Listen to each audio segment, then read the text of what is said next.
Jó estét kívánok! Ritkán fordult elő a magyar történelemben, hogy az ország vezetését egy bebörtönzött politikai csoport kapja meg, de hát 100 évvel ezelőtt, 1919. március 21-én pontosan ez történt. A szociáldemokraták a Gyűjtőfokházban jutottak egyezségre az éppen ott raboskodó kommunista vezetőkkel a hatalom gyakorlásának további módjáról. Ebből az egyezségből lett a Tanácsköztársaság, amelyben persze aztán a szociáldemokraták helyett a börtönből szabadult kommunisták kapták, játszották vagy szerezték meg maguknak a főszerepet. Az Ez itt a kérdés mai adásában az 1945 és 1990 között kis megszorításokkal mondhatjuk ezt, hivatalosan minden esetre dicsőségesnek hazudott 133 nap történetéről beszélgetünk történész vendégeinkkel, Salamon Konráddal, Ligeti Dáviddal, és a harmadik szék Bödők Gergelyé, szintén történészé, aki azonban egy baleset miatt most késik, az Árpád-hídon egy baleset van éppen, úgyhogy emiatt késik, de reméljük, hogy ideér rövidesen. Tudnának mondani egy mondatot, egy értékelő mondatot a Tanácsköztársaságról, amit a legjellemzőbbnek tartanak rá? Rendkívül szerencsétlen, hogy hatalomra került, hisz megszakította azt a demokratizálódási folyamatot, amit az őszirózsás forradalom és az első köztársaság elkezdett, ami a parlamentáris demokráciához vezethette volna Magyarországot, és ehelyett a vörös terror kiprovokálta a fehér terrort, a fehér terror után pedig már nem lehetett visszatérni a demokráciához, hanem természetesen egy ellenforradalmi rendszer következett. Mindenképpen azt kell kiemelni a proletár diktatúrával kapcsolatban, hogy Magyarország első totális diktatúrája volt, tehát egy korábban nem látott diktatúra, amely teljesen új rendszert teremtett, ahogy Salamon tanár úr is mondta az előbbiekben. Tehát ezt a totális jelleget szeretném mindenképpen kiemelni, talán ez sokszor el is fejtődik mostanság. Hát igen, ami 1945 után aztán létrejött, azt gyakran nevezik második proletár diktatúrának is, éppen ezért ugye már a Rákosi-féle rendszert nem 45-től, hanem 48-49-től. Ugye ez nem előzmények nélküli azért a proletár diktatúra, a 19-es Tanácsköztársaság. Valahol 1918 őszén kezdődik már azzal, hogy a kommunisták különböző manőverekkel szinte megbénítják a magyar államot. Ugye akkor már Károlyi vezeti a magyar államot, de a kommunisták, talán a szociáldemokraták balszárnya is megbénítja ezt az államot tüntetésekkel, sztrájkokkal, hadseregbomlasztással, stb. Milyen ez a folyamat, Salamon Konrád? 1918. december elején megjelenik a Vörös Újság, és ezzel a kommunisták egy nagyon fontos propaganda eszközhöz jutnak. Pénzük bőven volt, tehát papírt, nyomdát tudtak vásárolni. Na de honnan volt pénzük? Mert hát ugye... Moszkvából. Moszkvából 19 februárjáig valószínű 12 millió koronát kaptak. Bécsen a Vöröskereszten átjuttatták el ezt Budapestre, és ebből mindent meg lehetett venni, még embereket is. Jellemző, hogy az általuk szervezett Vörösgárda, felfegyverzett Vörösgárda tagjainak fizetést adtak, a Vörösgárda fegyvereit pedig a Budapesten átvonuló Mackensen hadosztálytól vették meg, hogy mindjárt fegyvere is legyen a Vörösgárdának. Tehát pénzzel mindent el tudtak érni, ahogy Böhm Vilmos is, Garami Ernő is a visszaemlékezéseiben leírja. Ugye, bocsánat, csak annyit, hogy ők szociáldemokrata párt két vezetője, hogy a kommunisták szórták maguk körül a pénzt, iszonyatos korrupciót teremtettek.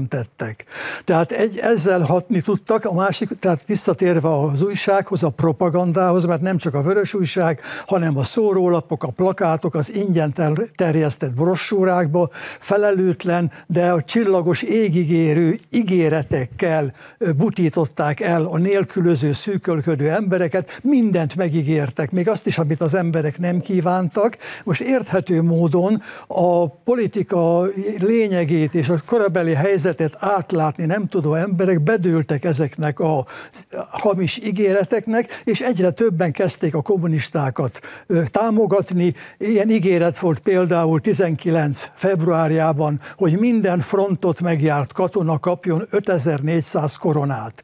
Na most a fronton több mint 1.200.000 magyar katona volt, a Károlyi kormány idején ennyit kellett leszerelni. Na most, ha 1.200.000 embernek adunk 5400 koronát, katonát, ami majdnem egy havi fizetés, hát ennyi pénz nincs a világon. Tehát eleve teljesíthetetlen volt az ígéret, de sajnos az átlagember ennek bedőlt. Most ezekkel az ígéretekkel meg lehetett nyerni a kommunisták támogatását, és ezzel vagy a szegény emberek támogatását, és ezzel a támogatással a kommunisták egyre inkább felforgatták a politikai rendszert, a tüntetések, a botrányok oda vezettek, hogy 1919. március közepére szinte megbénították a fővárost. Ugye van ennek a korszaknak egy különösen sötét figurája, Pogány József, aki a katonatanács vezetőjeként a hadsereget veri szét, sőt, amikor a székely hadosztálynak ágyukat akarnak küldeni a frontra, akkor a katonatanács tagjai ezeket az ágyukat tönkreteszik, és ócskavasat kap a románok ellen küzdő székely hadosztály. Szóval hogy működhetett így egy hadsereg, vagy hogy juthat egy ember ilyen hatalomhoz, Ligeti Dávid?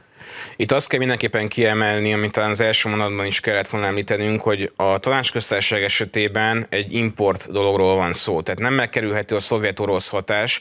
Gyakorlatilag azt látjuk, hogy a hazai események eredőjeit, tehát a fejlemények okozója az valóban Moszkva, és a katonatanácsnál is ezt kell látni, és Pogány József működésén is ezt kell látni, hogy bár maga Pogány József nem volt korábbi hadifogoly, magában a katonatanácsban nagyon jelentős szerepe volt a Szovjet-Oroszországból visszatért volt hadifoglyoknak, akiket több esetben, ha nem is tudjuk expressis verbis vagy nyíltan bizonyítani, de feltételezhető a nyílt bolsevik pártutasítás is. Tehát ezt kell látni, hogy itt egy szervezett munkáról volt szó, és sajnálatos módon egyébként a Magyar Népköztársaság, hiszen az államalakulat neve ekkor hivatalosan ez volt a Károlyi rendszerben, nem tette igazából ezzel a katonatanács ellen komoly intézkedéseket, bár voltak erre tervek, ezt tagadni nem lehet, de lényegében, mint egy állam az államon tudtak működni, és valóban abban, hogy az ország demilitarizálása ebben a mértékben megtörténhetett, ami jegyzel meg egyébként a belgrádi konvencióhoz képest is egy mélyebb leszerelést jelentett, ebben a katonatanácsnak nagy szerepe volt. Persze itt szerepet játszott a karrierizmus is, a személyes ambíciók, például Pogány József esetében is ezt jól lehet látni, hogy szinte, ha nem is napról napra, de hónapról hónapra változott a politikai felfogása, tulajdonképpen 18 végén lehet azt mondani, hogy már egyértelműen bolsevizálódik, de aztán nála is van még egy további radikálozás 19 folyamán, de hát nem lehet elfelejteni, ugye, hogy az ő esetében például a Tisza gyilkosság kapcsán is nem mondhatjuk azt, hogy Pogány József ártatlan volt, azt mondhatjuk, hogy amikor kérik a kiadatását már az ellenforradalmi horthy rendszerben, akkor ezt az osztrák kormány megtagadja, de nem tudják kihallgatni pontosan, hogy mi is történt akkor 1918. október 31-én. Pedig lehetséges, hogy a régi rendszernek kvázi a leváltásában, lefejezésében ilyen aktív szerepe is volt. Igen, egészen döbbenetes egyébként utána a sorsa, mert hogy ő utána természetesen Bécsbe megy a Tanácsköztársaság után, majd Németországban kezd felforgatni, természetesen, ugye a világforradalom érdekében, majd az Egyesült Államokban lesz John Pepper néven az ottani kommunista pártnak a tanácsadója, ha úgy tetszik, aztán a sztálini tisztogatások áldozata lesz, ahogy sok másik magyar kommunista is, ugye Kumbéla és jó páran még így végzik majd. Mostanában akkor mutassunk be néhány kulcsfigurát a Tanácsköztársaságból. 4 kulcsfigurát szeretnénk bemutatni az adásban. Kezdjük a sort Kumbélával. Kumbéla zsidó családban született. 1902-ben lépett be a Magyarországi Szociáldemokrata Pártba. Az első világháború kitörésekor behívták katonának, 1916-ban orosz fogságba esett. 1918. március 24-én az ő elnökletével alakult meg az Oroszországi Kommunista Párt magyar csoportja. A magyar baloldal különböző csoportjaiból alapított Kommunisták Magyarországi Pártja első központi bizottsági elnökévé választották. Március 21-én a Vígsz jegyzék hatására Berinkei Dénes miniszterelnök lemondott. Ugyanaznap a két munkáspárt, Magyarországi Szocialista Párt néven Kommunista Platform alapján egyesült. Ekkor kiáltották ki a Tanácsköztársaságot. A kommun tényleges vezetője a kül- és a hadügyi népbiztosságot irányító Kumbéla volt. Az augusztus 1-i összeomlás után Bécsbe menekült, később Szovjet-Oroszországban telepedett le. 1937. június 29-én letartóztatták. Haláláról 2 hivatalos adat is született. Az egyik szerint 1939. november 30-án egy moszkvai börtönben hunyt el, más forrás szerint 1938. augusztus 29-én kivégezték. No hát ugye hallhattuk, hogy a tisztogatás áldozatává vált ő is. Azért ugye hallhattuk, hogy zsidó családban született. Ugye a tanácsköztársasággal kapcsolatban elég gyakran elhangzik az a vád, hogy ez tulajdonképpen egy zsidó ügy volt. Mit mondhatunk erre a vádra? Tehát mi az igazság? Történészként mit tudnak erre mondani? Én azt mondanám, hogy... Megérkezett közben Bödög Gergely. Üdvözlöm a hallgatókat. Bocsánat, baleset volt az Árpád hídon, és most értünk és ide. Nézők. És a nézőket. Igen. Ezzel tulajdonképpen már a magyar történetírás kidolgozott egy nagyon jól használható és érthető tipológiát, hogy lehet úgy a népbiztosoknak a zsidó hátteréről, a zsidó származásáról beszélni, hogy az embert az antiszemitizmus vágya ne érje. Ez pedig tulajdonképpen az asszimilációs folyamatnak egy vizsgálata.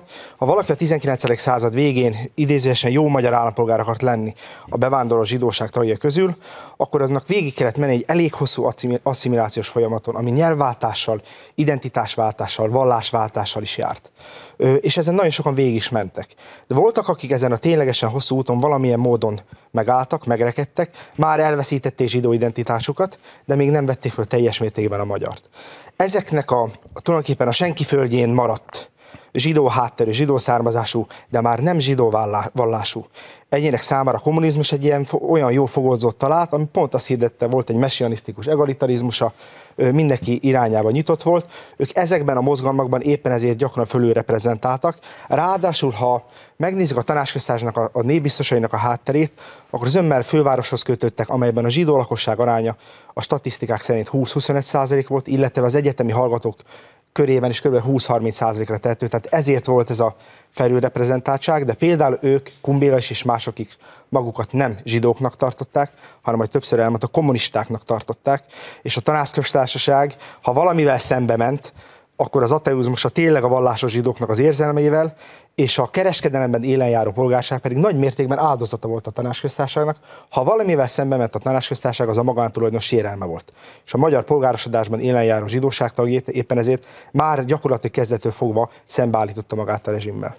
Itt mindenképpen tényleg ezt kell kiemelni megítélésem szerint, hogy itt a vallásos érzület csökkent ebben az izraelita lakosságban, lehet így fogalmazni, akik közül például népbiztosok is kikerültek nagy mértékben, hiszen tudjuk, hogy jóval az országos létszámarány fölött voltak népbiztosok a forradalmi kormányzó tanácsban, sőt, még meg lehet említeni egyébként a terrorkörülmények esetét is, ahol szintén, bár nem olyan nagy mértékben, mint a népbiztosok arányában, tehát nem ilyen 65-70%-os mértékről kell beszélni, hanem jól emlékszem a számodra, 20-25%-ról lehet beszélni. De ennyi volt a zsidó származások aránya a terrorkülönítményekben? Így van, tehát hogy még ott is egy jelentős felülreprezentálásról lehet beszélni ebben a vonatkozásban, mint ahogy egyébként a vörös terror áldozatainak esetében is ezt el lehet mondani, tehát ott is legalább egy 10%-os mértékkel kell számolnunk, miközben a lakosság összarányához képest egy 5%-nyi izraelita lakosság volt ekkor Magyarországon. Tehát ez mindenképpen egy nagyon fontos megegyezni ezt, hogy nem lehet csak feketén-fehéren szemlélni ezt a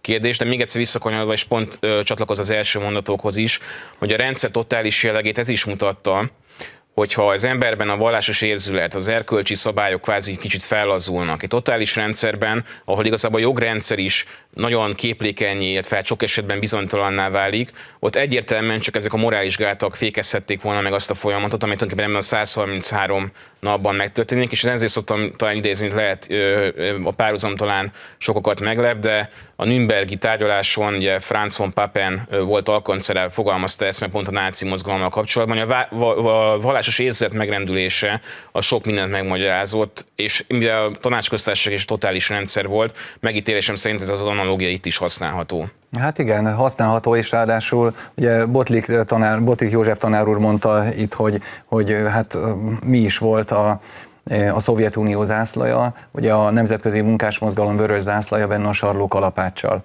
Mi volt a náci Németország zászlaja, a Nemzetközi Munkásmozgalom vörös zászlaja benne a horogkereszttel, tehát hogy a két rendszer valamilyen módon rokonítható. Önök is így gondolják?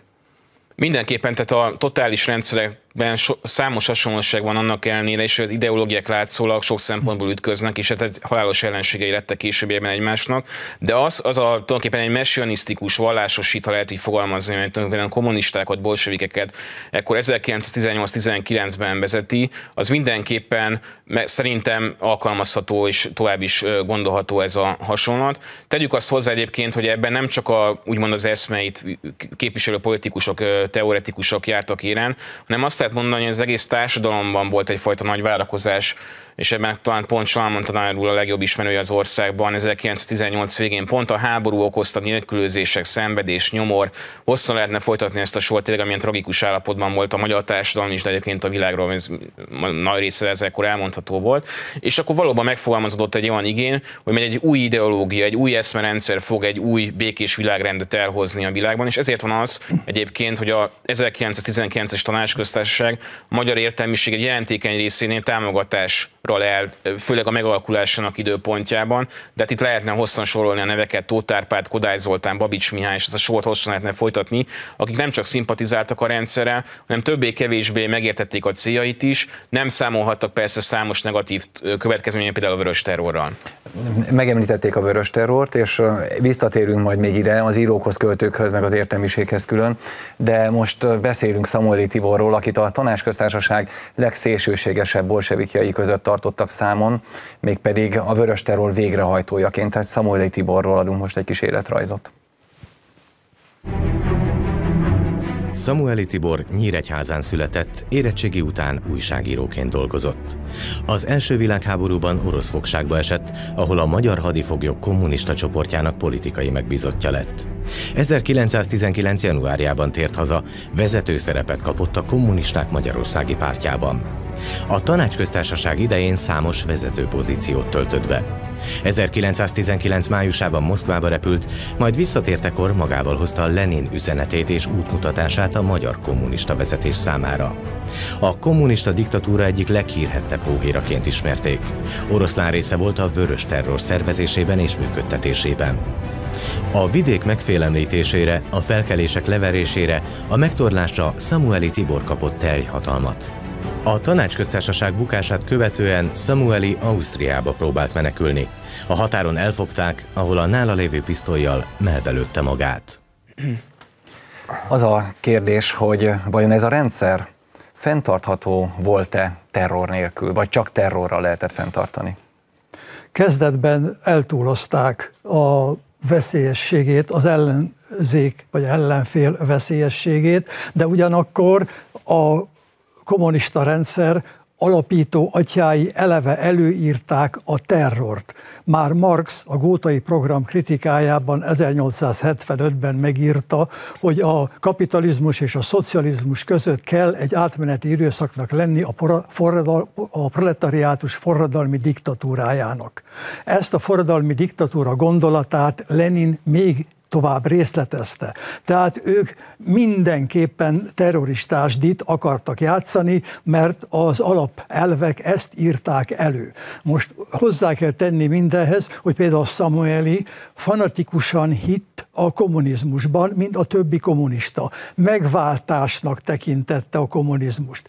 Tehát a katonáit lelkesítő írásban például arról ír, hogy minden halál borzasztó.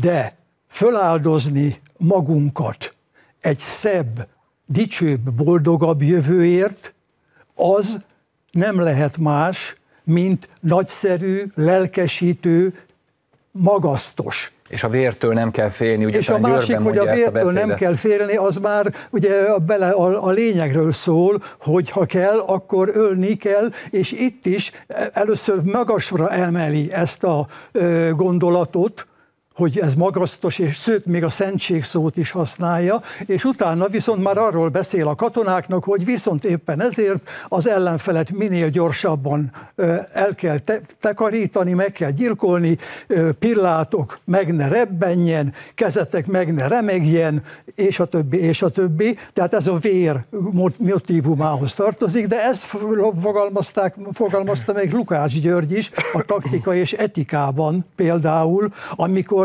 Hebbel Judit című drámájából idézi Juditnak a szavait: ha Isten közém és a nekem rendelt tett közé a bűnt helyezte volna, ki vagyok én, hogy magamat ez alól kivonhatnám. Na most hát erre az ember úgy válaszol, hogy hát igen, de a színpad az nem a való élet. Lukács megemeli a színpadra, a művészetre, sőt a szakralitásba, Isten emlegetésével ezt a témát. Na most ez viszont a hétköznapokban sima gyilkosság. No de most tanár úr, ha jól értem, akkor azt mondja, hogy itt ez nem egy félresiklás tulajdonképpen, hanem a kommunizmus elméletének, Marx elméletének a lényegéből következik az erőszak, az is következik Marx osztályharcos elméletéből, amikor Dzerzsinszky azt mondja, ugye a Cseka, vagy hát a kommunista titkoszolgált rendőrség megalapítója a Szovjetunióban, hogy nem kérdezzük, hogy mit tettél, csak azt kérdezzük, ki volt az apád meg az anyád.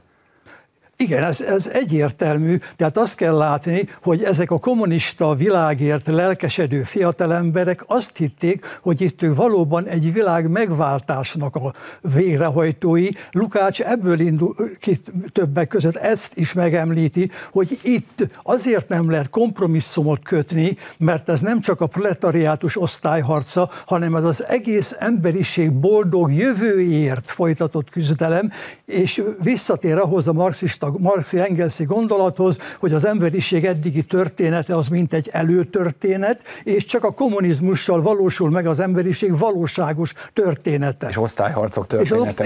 És itt nincs kompromisszum, tehát ölni is szabad, ha muszáj. Jó, hát innen kezdve elég érdekes Marx születésnapi ünnepsége, a szobrának a felállítása Trierben. Értem, hogy ott született, de hát mi megszenvedtük azért ezt elég rendesen. Bocsánat, az ő elméletét. Hozzá, hogy ehhez még hozzá lehet rakni Leninnek az Állam és Forradalom című munkáját is 1917-ben, de ezek az elméleti megalapozottságok, amelyeket azért szerintem nem kell túl hangsúlyozni, mert a Magyarországi Tanácsköztársaságnak volt egy nagyon, nagyon is praktikus gyakorlati oldala. Tulajdonképpen, mivel pucszerűen került sor, nagyjából Károly háta mögött egyeznek meg a szociáldemokratáknak a bal szárnya, Károly tudta és jóváhagyásan és valószínűleg szándéka nélkül a hatalom átviteléről, az ő legitimitása nagyon alacsony volt. Éppen ezért van, hogy már március 26-án fölállítják a Vörösőrséget, amelynek a tagja a régi karhatalom tagjai közül kerülnek ki rendőrök és csendőrök, illetve részben munkások, de már mellettük létrejönnek a különféle terrorcsapatok, amikhez tulajdonképpen már a korszakban a népi emlékezet a vörös terror kifejezést társítja. Ugye ez a Korvin Ottó, Samueli, ki van még? Van, szinte kb. 30-ra tehető számok, van Fábik csoport Székesfehérváron, Gombos különítmény Győrben, és a főváros stratégiai pontjain is Mozdony utcában több különítmény van, ezeknek a száma eléri a 30-at. De volt egy jó gyorsan mozgó, alapvetően külsőségében is eltérő csoport, akiket Lenin fiúknak neveztek, bőrkabátjuk volt, kézigránátjuk volt, fegyverekkel nagyon jól el voltak látva. Az ő ideológiai meggyőződésükre Marx, Lenin csak nagyon kevés hatott. Ők általában nem tudtak erről az egészről, talán nem mondom, hogy semmit, de szinte csak a közhelyek szintjén egy-egy jó szlogent ragadhattak meg. Lehet, hogy ez éppen elég volt, de számukra ez nem állt össze, ez a részben anarchoszindikalista, anarchista és részben kommunista ideológia egy koherens egészé.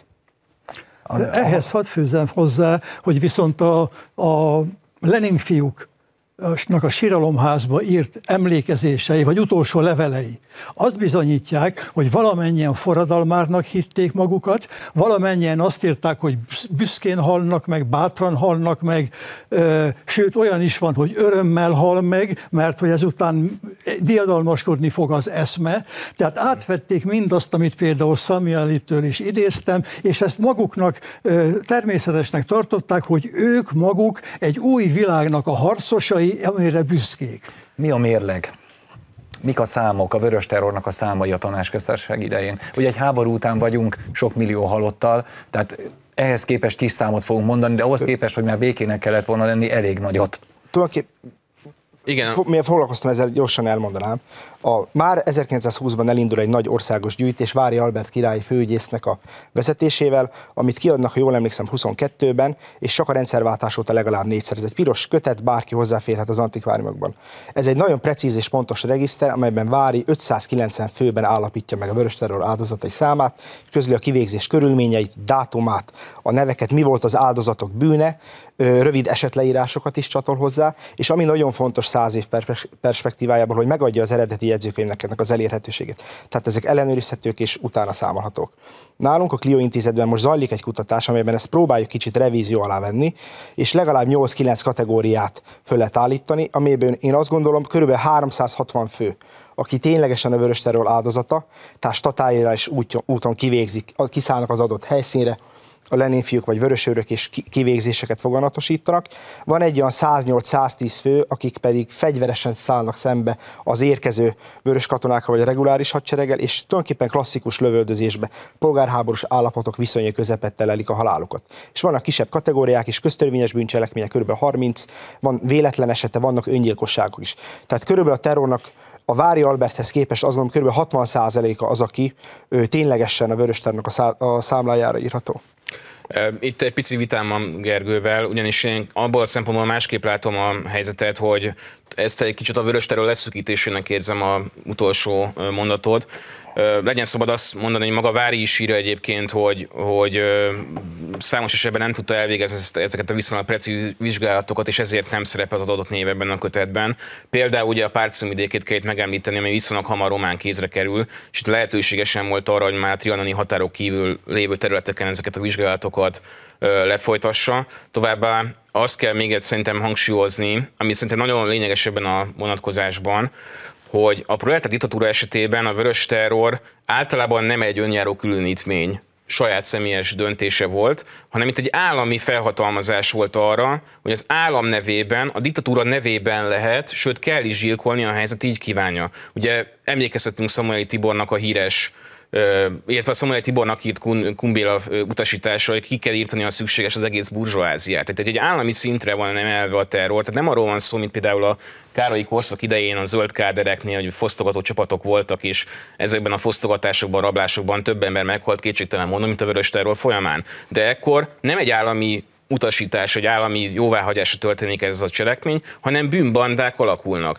19-ben viszont nem erről van szó, nem arról van szó, hogy a központ hagyja ezt jóvá, a központ mondja azt, hogy ezt lehet is kell csinálni, tehát itt egy állami szintre emelt terrorról kell megemlékezni. Hogy reflektálják? Azzal egyetértek, hogy tulajdonképpen a Magyarországi Tanácsköztársaság állami szintre emelte az erőszakot, és ez korábban ilyen mértékben és ilyen gyorsmódon soha nem valósult meg. Bocsánat, de milyen nehéz volt egyébként utána büntetéseket meghozni, hiszen ilyen nem is szembesült a magyar igazságszolgáltatás. Ez is igaz, de még azt hozzátenném, hogy azért 100 év után azért el kell különítenünk, mik a politikai szlogenek, mi a propaganda, a burzsóázia teljes kiirtása, és mondok egy példát. Amikor szokták idézni Szamuelynek a beszédét áprilisából, amikor nagyját tesz minket a vér, nem kell félni a vértől, stb. Azt hiszem Győrben mondja el. Győrben mondja. Itt tudni kell azért, hogy itt a győri beszéd a román támadás hatása alatt születik, amikor április 16-án Debrecendől elindulnak, és 2 hét alatt a vörös hadsereget megfutamítva, és részben a székely hadosztályt megfutamítva, elérik május 1-ére a Tisza vonalát, és bevonulnak Szolnokra. Tehát egy olyan állapotban születik ez a beszéd, amikor úgy néz ki, hogy a Tanácsköztársaság egészen összeomlik. Május 1-én a nagy propaganda fővárosi csinnadrattája ellenére este összeáll a kormányzótanács, és majdnem Kumbéla fölajánlja a lemondását, annyira ingatag a helyzet. De nem írtják ki az egész burzsóáziát. Elindul egy nagy túlzgyűjtés, kb. 1500 ember kerül be valamilyen fogságba, vannak halálos áldozatok, például Hollán Sándor belügyminiszter, államtitkár és a fia, de meg lett volna a lehetőség rá, ehhez képest hónapokig vagy hetekig tartó fogságra kárhoztatják őket, és nem csak a halálos áldozatok. Azok is áldozatai Vörös Terrornak, akiket túszként fogva tartottak, noha túlélték jelentős mértékben, akiknek elhajtották a tehenét, vagy éppen más módon érték őket a atrocitások, tehát ilyen értelemben a fogalmat ki lehet tágítani. Jó, azt javaslom, hogy erről beszélgessünk egyszer külön még, de most nézzük meg az északi hadjáratot és az abban résztvevő tiszteket. Stromfeld Aurél talán az egyetlen olyan személyisége a Tanácsköztársaságnak, aki baloldali elkötelezettsége mellett kiváló katonatiszt volt, aki 1919 tavaszán, és hát az ő vezetésével kiszorította a vörös hadsereg a felvidék egy részéről a cseh csapatokat. Stromfeld Aurél német származású családba született. A Ludovika Akadémián tanult, 1902-ben a császári és királyi haderő vezérkari tisztje lett. Végigharcolta az első világháborút, és egészen 1918 őszéig a fronton maradt. Már a háború alatt is a munkásmozgalommal szimpatizált, 1918-ban lépett be a Szociáldemokrata Pártba. Oroszlán részt vállalta a vörös hadsereg megszervezésében, melynek vezérkari főnöki tisztét látta el. Nevéhez fűződik a felvidék egy részének visszaszerzése. Miután Kumbéla az Antant nyomására feladta a felvidéket, Stromfeld lemondott. A Tanácsköztársaság bukása után 2-szer került börtönbe, 1927. októberében halt meg. Az északi hadjáratról érdemes beszélnünk. Gyakorlatilag, hogy össze akarjuk foglalni, úgy összefoglalható, hogy nagyjából 2 hét alatt a felvidék felét visszafoglalja ez a vörös hadsereg, nagyjából 200 000 embert viszonylag gyorsan hadrendbe állítanak, fel tudják szerelni, és visszafoglalja a felvidék tekintélyes részét, nagyjából a felét a csehektől, és aztán utána visszavonul egy párizsi távirat hatására. Igen, ezt mindenképpen ki kell emelni a felvidéki hadjárattal kapcsolatban, hogy 1918-19 időszakán tulajdonképpen legsikeresebb honvédelmi tevékenységről van szó, még hogyha a hadművelet elsődleges célja nem is a honvédelem volt, hanem az, hogy elsődlegesen, hogy kapcsolat jöjjön létre valahogy a szovjet-orosz állammal, tehát sikerüljön kitörni a Kárpátokon keresztül, hogy aztán valahogy Ukrajna vidékén lehessen egyesülni Lenin erőivel. Tehát valójában egy internacionalista cél volt a legfontosabb aspektus ebben a vonatkozásban, de azok a katonák, akik ebben részt vettek, például maga Stromfeld is, elsődlegesen honvédelemként is a 1918 végén különböző körülmények folytán, de elmaradt honvédelem eszközeként tekintettek erre a hadjáratra. Kik a tisztek egyébként Stromfelden kívül? Mert hát azért akiket ismerhet, a későbbi horti tábornoki kar jelentős része a vörös hadseregben küzd. Gyakorlatilag a későbbi horti korszaki tábornok, főleg a második világháborús tábornoki kar gyakorlatilag összes tagja meg volt található ekkor ebben a felvidéki hadjáratban, illetve a vörös hadseregben. Tehát Vert Henrik lehet említeni Sztolyai Dömét, és a Solte Szosszan lehetne folytatni. Jáni Gusztáv, Csatai Lajos, Vörös János, és a többi. Tehát gyakorlatilag tényleg arról lehet mondani, hogy nemzeti szempontból ők egy honvédelemként tekintettek erre a hadműveletre, de azt kell látni, hogy maga a Tanácsköztársaság is tegyük hozzá, disztingvált ebből a szempontból, hiszen azt látjuk, hogy a hadjárat következményeként felszabadult, zömében mai kelet-felvidéki területekről van szó részeken, szlovák tanácsköztársaság alakul június 16-án. Tehát az történik, hogy felszabadítják, lehet így fogalmazni, a Magyar Királyság korábbi részeiből egy jelentős területet, és ezen a területen internacionalista szempontoktól vezérelve rögtön egy szlovák tanácsköztársaságot alakítanak, és ki is nyilvánítják, hogy maguk nem egy kvázi egy visszafoglaló hadjáratként tekintenek erre az eseményre, hanem úgy tekintenek rá, mint a proletár diktatúra kiterjesztésére és a lehetséges kapcsolatfelvételre. Igen, hogy jól emlékszem, Kassán mondják ugye azt, hogy felszabadítottunk benneteket, de nem mint magyarok a cseh uralom alól, hanem mint proletárok a burzsóvá uralom alól. Tehát osztályszemélyetként közelítették meg ezt a kérdést. És egyébként a visszavonulásnak is ez az oka? Tehát amikor ők visszavonulnak, az az oka, hogy egyszerűen ebben a hadseregben, ebben a nemzeti szellemű hadseregben tulajdonképpen a Tanácsköztársaság nem bízik? Részben. Ja, bocsánat.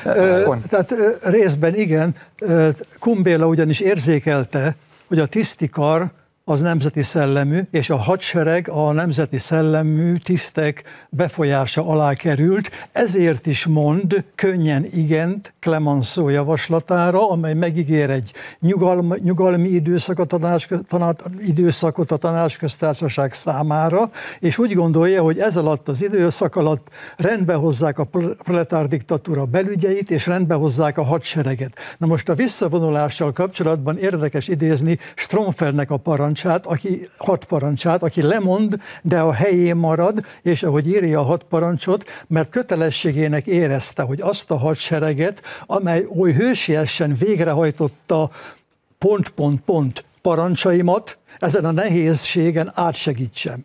Ez a kommunista korszakban volt kipontozva. Aztán sikerült megtalálnom az eredeti hadparancsot, azt a hadsereget, amely a magyar rög visszafoglalására kiadott parancsaimat oly hősiesen végrehajtotta. Tehát ez volt a visszavonulási hadparancs. Tehát ez mutatja, hogy a tisztikar egyértelműen nemzeti szellemű volt, és Stromfeld többször szóvá tette a nemzeti lobogó, a nemzeti jelszavak használatának a szükségességét, de ezt Kumbéla mindig a leghatározottabban visszautasította. Annyit tennék hozzá, hogy valóban ez egy május 20-án indult nagy koncentrált támadás volt, viszonylag kis helyre szorítkozva, és abszolút kettős megítélése volt a politikai vezetés, revíziós szándékok nem vezették.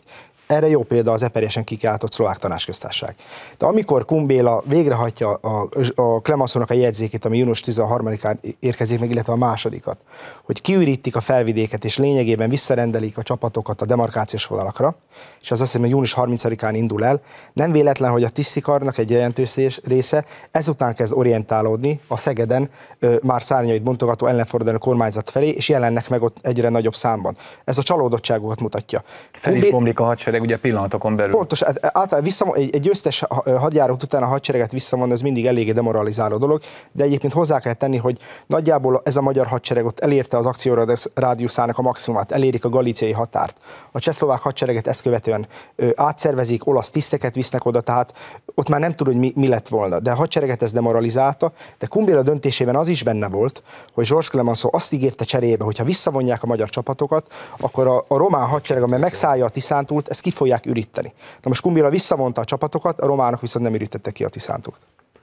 Itt egyébként azt kell látni, hogy a felvidéki hadjáratnál is az világlott ki végül is a hadművelet végén, hogy nagyon nehéz helyzetben volt a proletár diktatúra. Tehát egy hármas ellenség vette körül, lehet így fogalmazni, hiszen a leggyengébb láncem volt csak a csehszlovák haderő északon, egy erősebb román haderő volt keleten, és egy még erősebb szerb-francia erő volt délen. Tehát egy hármas presszió hatásában kellett működni ennek a proletár diktatúrának, és hozzá kell ezt tennünk egyébként, hogy az, hogy nem semmisül meg hamarabb a proletár diktatúra, az annak is volt köszönhető, hogy ez a három fél, vagy három antant egység, ha lehet így fogalmazni, egymás tevékenységét is gyanakvással figyelte. Tehát képtelenek voltak sokáig kooperálni, igazából a románok voltak leginkább, akik aktívan feléptek a Tanácsköztársaság ellen, de például délen a szerb-francia erők igazából érdemben nem avatkoztak bele ezekbe a hadműveletekbe, holott, ha megteszik, akkor a Tanácsköztársaság vélhetően már hamarabb összeomlik. Igen, de hát ez, hogy nem tud kooperálni három fél, hát ez parádés lehetőség, jó politikával ezt ki lehet használni. Annyit tennék még hozzá, hogy valóban a szerb és francia haderő nem mozdul.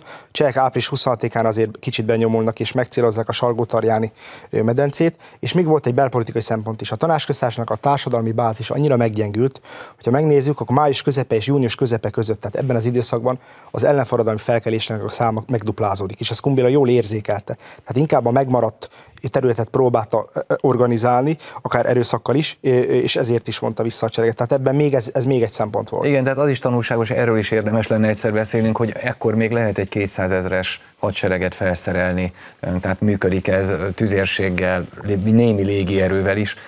Hát nézzük meg még egy portrét. Garbai Sándor különleges figurája volt a Tanácsköztársaságnak, bár névleg ő volt a 19-es állam vezetője, de a tényleges döntésekbe kevés beleszólása volt. Garbai Sándor református családban született, a kőműves szakmát tanulta ki. 18 évesen került Budapestre, ahol hamar kapcsolatba lépett a baloldali mozgalmakkal. 1919 márciusában támogatta a Szociáldemokrata és a Kommunista Párt egyesülését. 1919 március 21-től augusztus 1-ig a forradalmi kormányzó tanács elnöke volt. A Tanácsköztársaság legmagasabb tisztségét viselte, így ő volt névleg az irányítója az 1919-es államnak. Persze a gyakorlatban a fontosabb politikai döntéseket Kumbéla hozta meg. A Tanácsköztársaság bukása után román fogságba került, ahonnan megszökött. Előbb Ausztriába került, majd Franciaországban telepedett le. Itt élt 1947-ben bekövetkezett haláláig. Ugye 1947-ben Párizsban hal meg a Tanácsköztársaság vezetője, azt tudjuk, hogy miért nem jön haza 1945 után? Nem engedik, vagy nem akar hazajönni? Azt lehet elmondani, hogy a második magyar köztársaság időszakának is ambivalens volt a viszony a Tanácsköztársasággal, tehát vélhetően nem nézték volna jó szemmel kvázi a Garbai Sándor hazatér és esetleg egy más úton indul el. Azt, hogy 19-nek a recepció később mi lesz, az egy későbbi fejlemény, de az 1945 utáni szoros években eléggé kétes volt, főleg a sztálinista időszakban a magyar Tanácsköztársaság reputációt, elég ha pont a korábban említett Sztálin tisztogatásokra utalunk. Tisztában volt ezzel az akkori vezetés, hogy vigyázni kell a 19-esekkel. Később következik majd az, hogy tulajdonképpen egy reneszánszról lehet beszélni, és 19 egyértelműen egy eszmei előképé válik az akkori rendszernek. Nagyon döbbenetes a hatalomgyakorlásnak a módja. Tehát előre tolják a szociáldemokratákat, és mögöttük a második vonalban ott vannak a kommunisták, akik a valódi irányítók, mondhatjuk ezt így? Egyértelműen, tehát ha megnézzük a fontosabb posztokon, a ideológiai szempontból meghatározó, például oktatásügy területén egyértelműen a bolsevik befolyás volt az erősebb. Az ideológusok már korábban említett már Pogány Józsefen kívül ki kell emelni például Lukács György személyét, akik nyugodtan mondjuk ki, hogy tulajdonképpen a Tanácsköztársaság egyik legfőbb eszmei ideológusa volt, és neki meghatározó szerepe volt ezekben a történésekben, de máshol is azt figyelhetjük meg alapvetően, hogy picit a rendszer a szociáldemokratákat tolta valóban előre. Tehát papíron úgy nézett ki, hogy ez a tanácskormány döntően mondjuk 2/3 részben szociáldemokratákból áll, de valójában, ha megnézzük a döntési struktúrákat, a döntési mezőket, akkor azt látjuk, hogy a bolsevik elit határozta meg gyakorlatilag a politikai folyamatokat, döntően Kun Béla ebben a vonatkozásban, és ezért mondhatjuk azt valóban, hogy a szociáldemokratákat kvázi előre tolták. Bocsánat, ha a forradalmi kormányzó tanácsnak az ülési jegyzőkönyvét megnézzük, akkor általában azt látjuk, hogy a szociáldemokraták ezeket a nagyon gyors és rapid erőszakos akciókat is fékezni próbálták, a túlzgyűjtést is fékezni próbálták. És nem véletlen, hogy a kulcspozícióban Kun Béla volt, aki a külügyi népbiztosi tálcát viselt, ami ebben a Szovjetunióval való orientáció tekintetében egy kulcsszeretnek számított. Úgyhogy ez abszolút mértékben ez a vita, ez végigkísérte a kormányzó tanács üléseit. Ugye ez az az időszak, amikor összeül a békekonferencia Párizsban, és elkezdik meghívni ebben az időszakban a különböző vesztes feleket. Például Ausztria és Németország ekkor már ott ül a tárgyalóasztalnál. Mi nem ülünk ott a tárgyalóasztalnál, miért nem? Salamon Konrád. 1919. március végén határoznak arról, hogy Ausztriát és Magyarországot is meg kell hívni, vagy meg lehet hívni a békekonferenciára. Április végén döntenek arról, hogy a meghívókat elküldik. Ausztria megkapja a meghívót, Magyarország nem kapja meg, mert Magyarországon ugye kommunista uralom van, de azért küldik el a meghívót Bécsig, mert úgy tűnik, hogy amivel már szó esett, az április végi, május elejei válság hatására meg fog bukni a proletárdiktatúra, és újra egy szociáldemokrata kormány veszi át a hatalmat, amely kormányt már meghívnának. Mint tudjuk, ez nem következik be, tehát Magyarország nem vehet részt a békekonferencián, nem teheti meg utólagos észrevételeit. Ausztria, aki megteheti utólagos észrevételeit, épp oly vesztes, mint mi, de elér fontos eredményeket, például Klagenfurt térségére megkapja a népszavazás lehetőségét. Ugye meg Karintiát egyébként a szerb-horvát-szlavon királysághoz csatolták volna. Igen, és lényegében ekkor kapja meg, vagy dől el véglegesen, hogy egész Nyugat-Magyarországot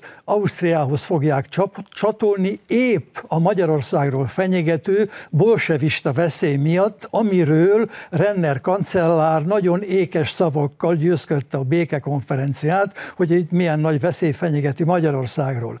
Na most, ha elgondoljuk, hogy 1920. januárjában Aponyi Albert milyen meghökkentés, sikert ért el, milyen figyelmet keltett a Magyarországról származó tényekkel, a tények ismertetésével, és ezek a tények már a Károlyi korszakban rendelkezésre álltak, hisz a Károlyi korszakban Teleki Pál vezetésével egy 60 tagú szakértői bizottság dolgozott a magyar béketerveken, és a vörös térkép már 1919. februárjára elkészült, tehát ha meg nem döntött Magyar Köztársaság vezetői kivehettek volna békekonferenciára, bemutatva azokat a tényeket, amelyeket Aponyi bemutatott, nyilván nem értek volna el kevesebb figyelmet, és az osztrákokhoz hasonlóan minden valószínűség szerint megkaphattuk volna a népszavazás lehetőségét, hisz a Károlyi-féle vezetés azt határozta el, hogy végső fokon a népszavazáshoz minden körülmények között ragaszkodnak, ellenkező esetben nem írják alá a békeszerződést. Hát ez a nagyon hosszú távú hatás, ugye 100 év múlva is azt mondhatjuk, hogy a 133 nap elmúlt, a halottak ugyan nem támadnak fel, de ez Magyarországot hosszú időre ellehetetlenítette. Még utolsó pár szót. Én nem egészen értek ezzel a megközelítéssel egyet, de talán a szakmában nem baj, hogyha vitatkozunk. Valóban nincs magyar képviselet közel egy évig Párizsban, és azt látjuk, hogy már 1919 márciusában nagyjából a magyar határok kérdése eldől, a Tanácsköztársaság még csak éppen hogy van. Vannak ugye nem teljes mértékben, de utána májusban ezt lényegében szentesítik. Még Burgenland kérdése bizonytalan, Pozsonyliget falu, Ipolyság, délen a Drávaköz és a Muraköz, de nagyjából a kérdés eldől, és ha a gondolatmenet tovább viszem, Kárénak a pacifizmusa, a Tanácsköztársaságnak az tulajdonképpen ez a ellenállási kísérlet, vagy a csehekkel szembeni felvidéki hadjárata, vagy Aponyi Albertnak a beszéde, akár mekkora hatást is váltottak, lényegében az eredmény az egésznek ugyanaz volt. No, hát egy mondat még lehet a végén. Nem értek egyet, ahogy Ausztria esetében is minden eldőlt, mégis értek el eredményt, sőt, még a németek is értek el némi eredményt az utólagos észrevételükkel. Nyilvánvaló, nem lehet kizárni, hogy a magyar kormány 19 júniusában ne ért volna el némi eredményt, ahogy az osztrákok elértek. Akkor ez legyen most a végszavunk, és akkor erről még egyszer kérdezünk. Egy másik alkalommal ez lesz itt a kérdés. Kedves nézőink, önök az Ez itt a kérdést látták, műsorunkat visszanézhetik a mediaclip.hu-n, valamint követhetnek minket a Facebookon is. Nagyon köszönöm vendégeinknek, hogy itt voltak a stúdióban. Az Ez itt a kérdés következő adásának vendége a Kossuth-díjas Levicki Gábor színművész lesz, aki jövő héten ünnepli 70. születésnapját. Műsorunk apropóját is ez adja, amelyben arról is kérdezzük majd, hogy mit gondol korunk színházi életéről, a maga és kortársai megbecsültségéről, és a magyar nyelv és identitás megőrzésének szerepéről. A megszokott időben várjuk Önöket. Munkatársaim nevében is köszönöm a figyelmüket. Viszontlátásra!